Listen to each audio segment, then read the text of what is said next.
Hello and welcome to the big picture. Controversy over the actions of the Central Bureau of Investigation has once again been kicked up after it filed a FIR against one of the leading industrialists of India, Kumar Birla, and a retired IAS officer. The FIR, 14th filed by the CBI in the coal allocation scam, has sent the industry and corporates into a tailspin, even as the government seems to be upset. Questions are being raised about CBI getting into the domain of policy making, same questions which have been raised against the CAG in the past.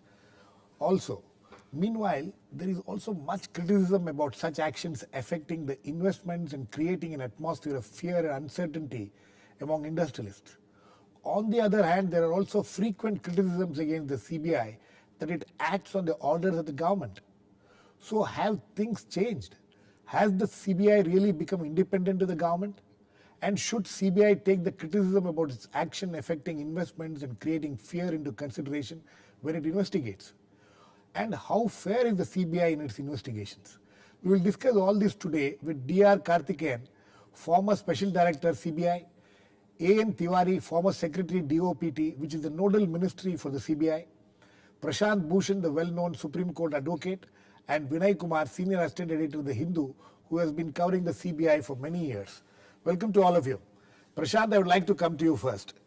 You know, after this FIR in the last 24 hours, 36 hours, that we have seen the kind of outrage being expressed by certain sections of the industry, corporates, and also the government. The ministers are also seem to be quite upset. So can we presume that the CBI has acted very independently in this case? Well, firstly, why the corporates and the government is upset. The corporates are upset because one of their leading doyens, that is Kumar Birla, has been named in this FIR. Right. They would have been equally upset if Mukesh Ambani or Ratan Tata or any such person had been named in the FIR. Unfortunately, there is a feeling among the large corporates that they should be treated as holy cows, right, when the fact is that a lot of them have been involved in every kind of skullduggery and corruption in this country. In fact, they have been the fountainheads of corruption in this country, and they have brought this country to this pass where lakhs of crores worth of natural resources of this country are being looted by them in connivance and in conspiracy with these public servants. In fact, the Radia tapes show that these major political parties have become pocket boroughs of these large and very powerful corporates. The reason why the government or some sections of the bureaucracy are upset is because Mr. P.C. Parakh, who is normally regarded and considered to be a very honest officer, right, and who had in fact raised this issue of auctioning of these coal blocks, has been also named in this FIR. Absolutely. Now, I am not saying that this FIR is necessarily a correct FIR or that such an FIR ought to have been or should have been registered. That will depend upon the detailed facts of this case. Right. From the FIR itself, the facts which are disclosed in the FIR, one could go either way. But coming back to your second question, yes, as to whether this indicates whether the CBI has started functioning independently, right, the CBI has done what it has done in this case only because today this case is being monitored by the Supreme Court, and because the CBI has its own special counsel which is not controlled by the government. Now, it may be a case of overkill by the CBI in this case, may not really be a justified FIR, I can't say about that. But the independence that it has shown is only on account of the fact that in this case it is being monitored by the Supreme Court, and in this case the counsel for the CBI is independent of the government. Okay, I mean, you don't even want to admit that in this case or in future, you are one of those people who have been, fighting for an independent CBI. We will, okay, I'll come back to you, but Mr. Tiwari, this is the question which is being asked, that the here we have a situation where the CBI has come under direct attack by all quarters, in the corporates, industries, even the government, senior ministers are expressing serious concern. You think that the CBI is acting independently? Do you agree with Prashant? I find the whole atmosphere Yes. and this what the CBI has done entirely surreal.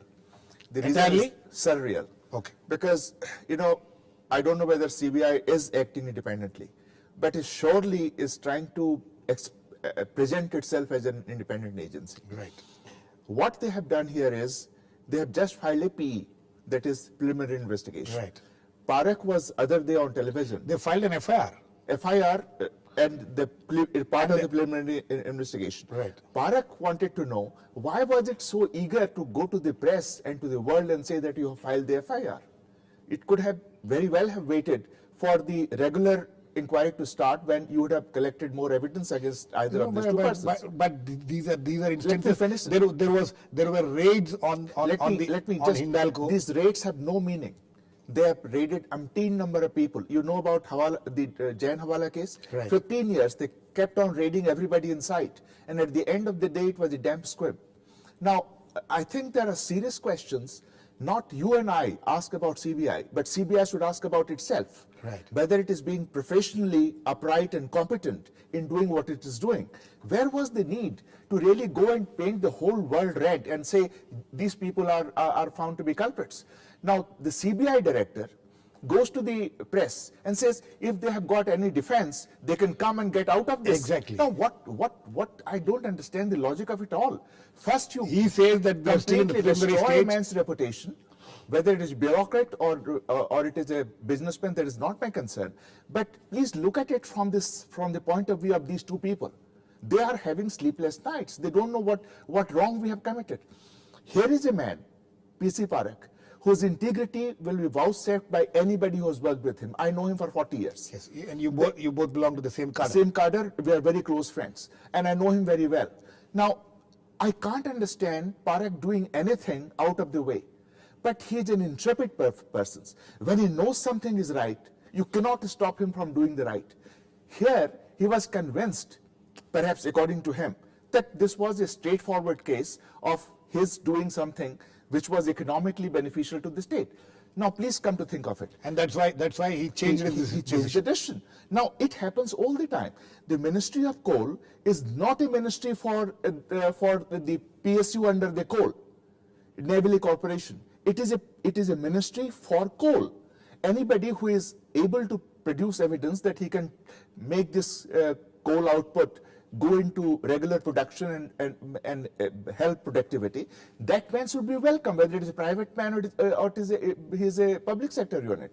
Now to say... No, let us not get into the details of that, since the investigations are still on, we'll wait for it. But my question is, you think that the CBI in this case has gone, as Prashant, They have gone used the word overboard. overboard. Absolutely. Okay, No let me doubt. get, I think we have Mr. Karthikeyan back. Mr. Karthikeyan, can you hear me? Yes, now I can hear you. Okay, Mr. Karthikeyan, my question to you was that now there is a lot of fingers being raised against the CBI for what it has done, and the CBI director says that they are only going by the rule book, and they are being monitored by the Supreme Court. They have a counsel who is independent of the government. You think that these criticisms against the CBI is fair?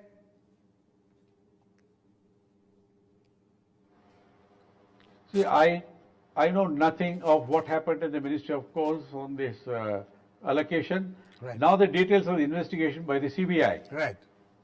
Having said that, I did check with the CBI, and they said they have been conducting a preliminary investigation for 6 months on this issue. Okay.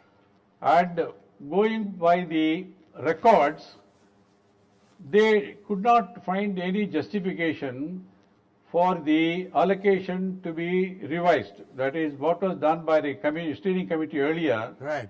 It has been set aside, but they said on the file there no justification has been given, and according to them these were meant for public sector undertakings and not for private. I mean, this is what I am told. Yes. And they said during the preliminary 6 months, and they were reporting the progress to the Supreme Court from time to time. Right. And for a serious investigation to be done, for the concern to be examined, they said they thought it is necessary to register an FIR, which gives a legal right to talk to people, question them, and that's what they have done. And they say FIR is not charge sheet. But then a serious investigation can begin only with the FIR. No, I do agree. No, please allow me to say. Yes. I do agree. These two gentlemen are highly regarded for their integrity. No doubt about it. Right. Now, unless I know all the facts of what is happening in the CBI or the coal ministry, I cannot sit in judgment.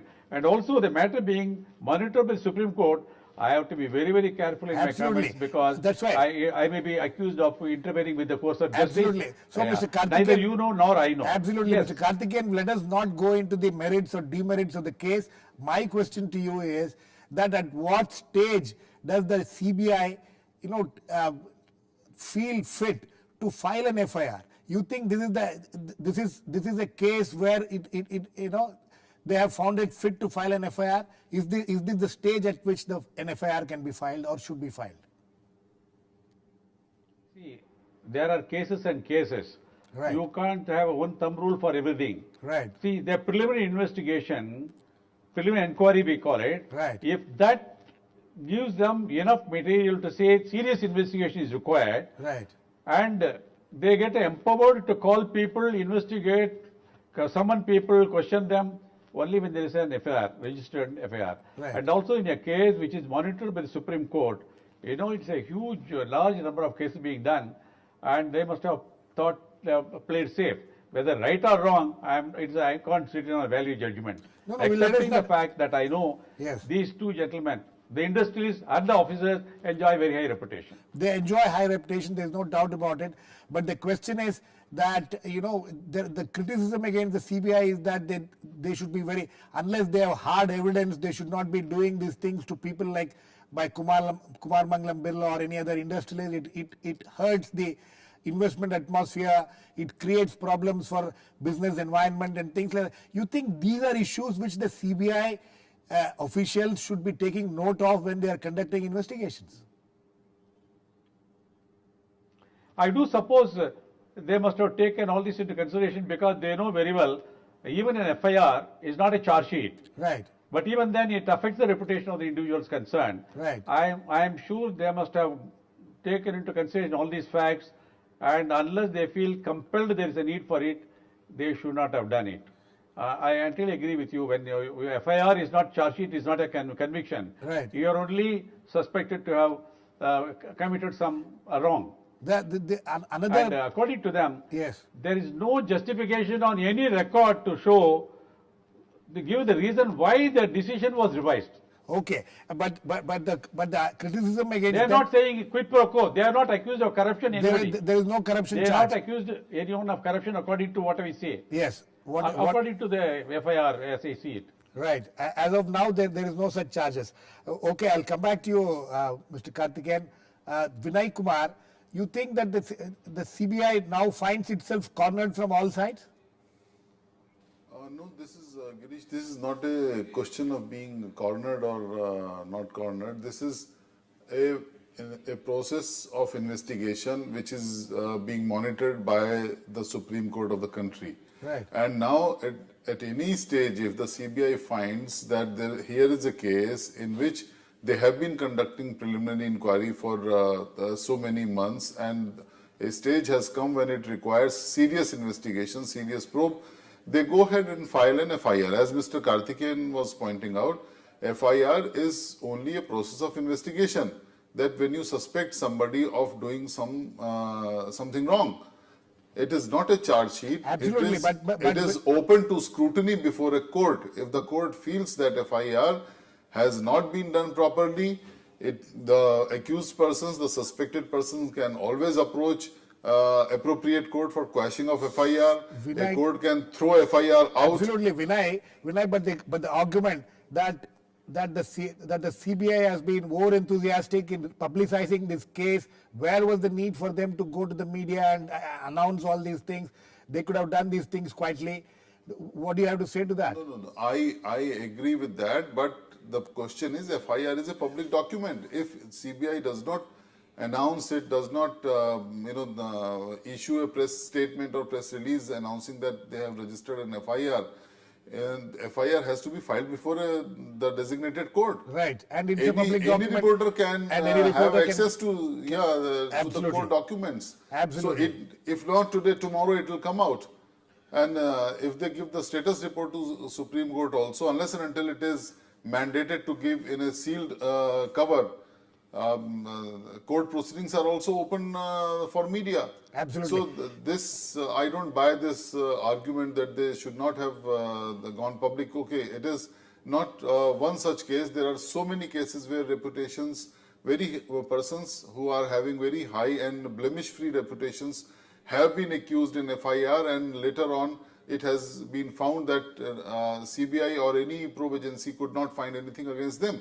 Certainly it tarnishes the reputation, but FIR happens to be a document which can be accessed by Absolutely. reporters in the court. Vinay, my other question to you is about the independence. Do you think that the CBI, you have been covering the CBI for so many years now, do you see that in the recent past the CBI is becoming more and more independent?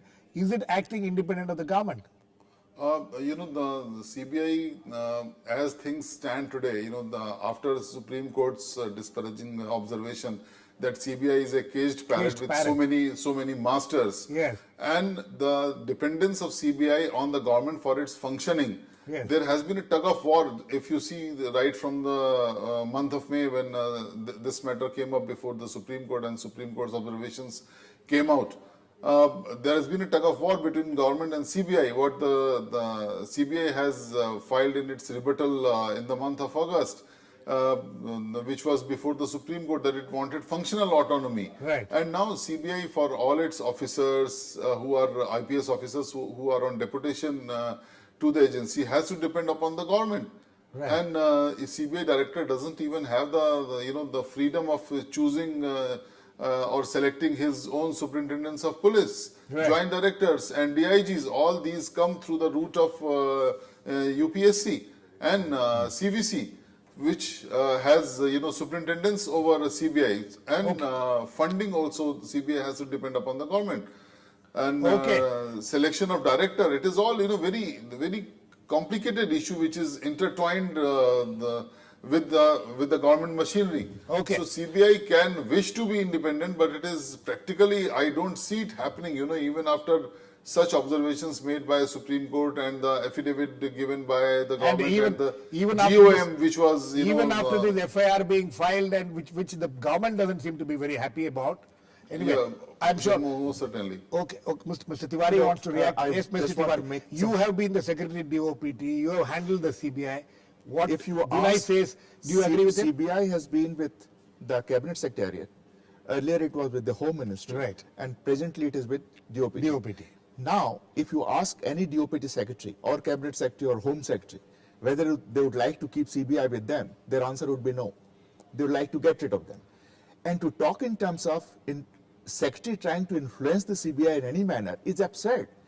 Please ask any CBI director whether Secretary have ever told him to do a particular prosecution or handling of a case in a particular way. It never happens.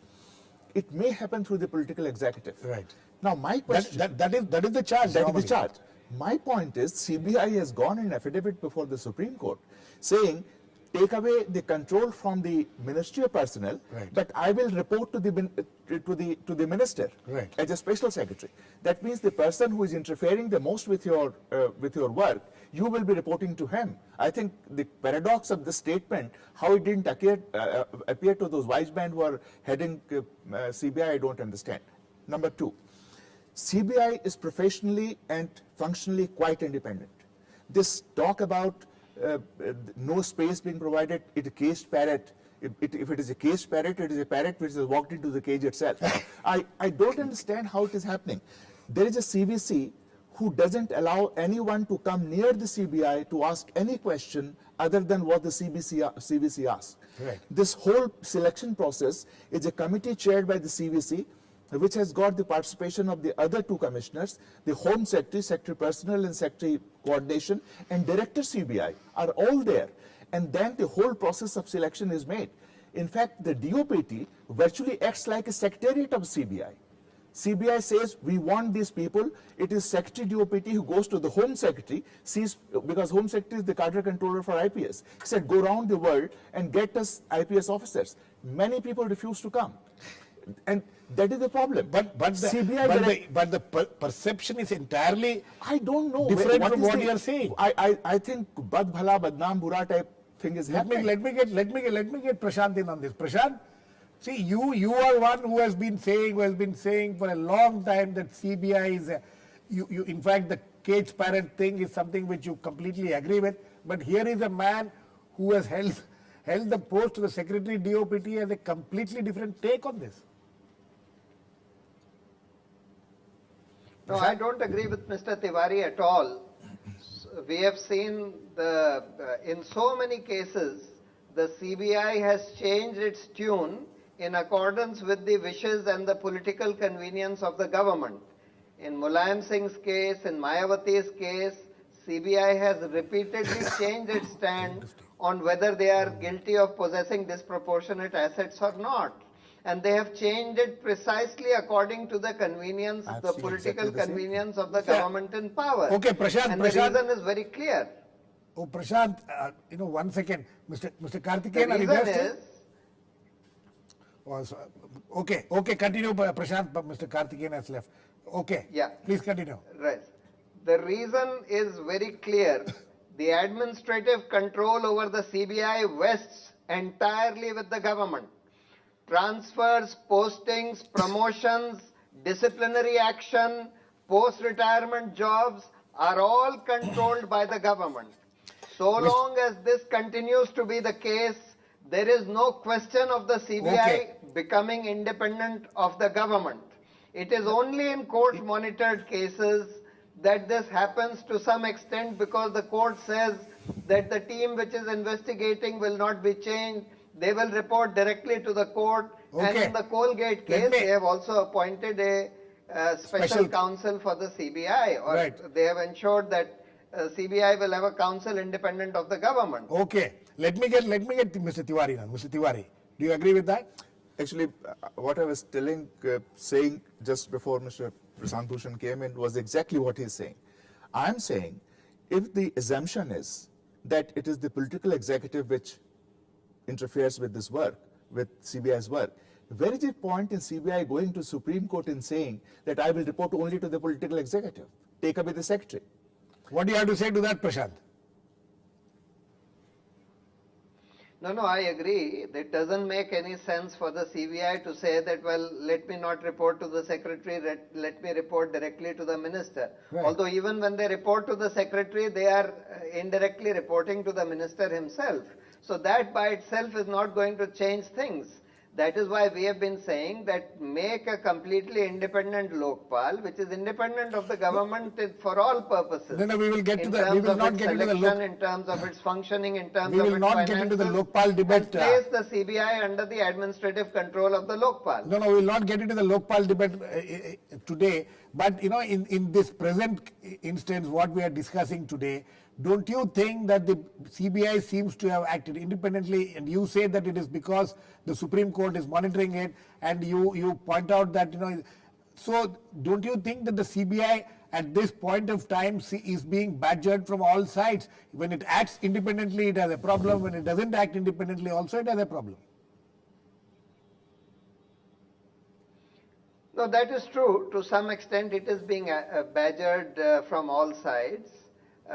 As I said, I cannot say without knowing more facts whether this is a case of overkill by the CBI or whether this is a legitimate stand that the CBI has taken in this FIR. See, something which very few people understand is that under the Prevention of Corruption Act, you don't necessarily have to take gratification or a bribe in order to be guilty of an offense. Right. You can be guilty of an offense if you use your power or misuse your power arbitrarily to favor a private company or a private person. that also is an offense under the Prevention of Corruption Act. From the facts, although I am again repeating that from all accounts, Mr. Parakh is a very honest man. Right. But from the facts which Mr. Karthikeyan was narrating just now, which he has got from the CBI, if Mr. Parakh changed his opinion, which he took one stand before the screening committee, where it was decided that this block must go to the public Yes. sector because All it that was is- probably reserved for the public sector. No, but Thereafter, you already, this view is you changed already, by him, perhaps at the instance of the Prime Minister. You And if already- he has changed his view without any good reason, without anything appearing on record, as Mr. then Karthikeyan it is can saying, be said to be arbitrary That seems- misuse of power. That seems to be the case, as Mr. Karthikeyan was earlier pointing out, that there is nothing on record to show why they changed the decision. Anyway, very quickly, Prashant, you think that, these charges against the CBI, that they are getting into the domain of policy making, is it a justified charge? No, I don't think it's a justified charge. This thing that is being said by people that, look, you have to consider the investment climate. If you charge too many people, you will destroy the investment climate. Of course, they should not charge people where it is not justified. Of course, they should not charge people where two views are possible or where it's a case of bona fide exercise of your administrative discretion. Okay. But where it is clear that it is a case of arbitrary exercise of power or abuse of power to benefit private persons, then each and every one of these so-called business icons need to be charged, Okay. who have been involved in looting this country left and Okay. right, Okay. particularly in all these mining cases. Right. Okay. Mr. Tiwari, last words to you, quickly. You think that the CBI has its own agenda? No, I wouldn't say. Because, the criticism which it is facing today, the implication is that it is working on its own agenda. Mr. Nikam, let me say this. I have been a civil servant for a long time, so I can understand how civil servants' minds work. Yes. And most of my colleagues who are there in CBI are civil servants. It is possible to overreact. And Transparency International, in some of the reports, have pointed out, after studying lots of anti-corruption agencies all over the world, that in an era of endemic corruption, three things happen. There is moral panic, there is overreaction, and there is a sense of victimhood. Right. All three are demonstrated in how the CBI is acting. And the Supreme Court's surveillance and controlling the prosecution has come in handy for them to play out these weaknesses. Okay. I think on that note we need to end. The fact of the matter is that a huge controversy has broken out. The CBI is back in the focus, but these kind of discussions should open the eyes and give some clarity to what the situation is. We'll wait and watch how the CBI will be able to justify its actions, because now the onus seems to be completely on the CBI to justify whatever it has done so far. Thanks to all my guests, Mr. Karthikeyan, Prashant, Bhushan, Mr. A.N. Tiwari, and Vinay Kumar, who was with us till now. Please keep watching. We'll come back with another issue in Big Picture, same time tomorrow.